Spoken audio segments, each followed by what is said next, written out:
પણ દેવી શક્તિ આગળ ગોડા સોદા ના કરતા, તમારા કામ કરે ના કરે પણ એની પર વિશ્વાસ રાખજો.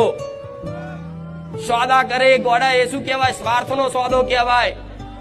સોદા તમે પોતાના જોડ ક્યારેય ના કરો. કરો જેને પોતાનું માનતા હોય એની જોડ સોદો કરો. તમે તમારા દીકરા જોડ સોદા કરો.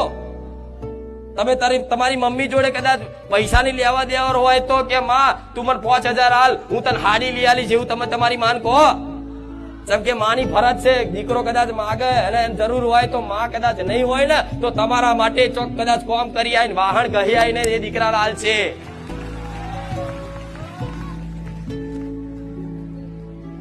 તેવી રીતે કદાચ જે ભાવિક ભક્તો વાપરતા હોય તો પોતાની કુળદેવી આગળ અને જેને પોતાની માનતા હોય એની આગળ સોદા ના કરતા. દેવને બધી ખબર છે,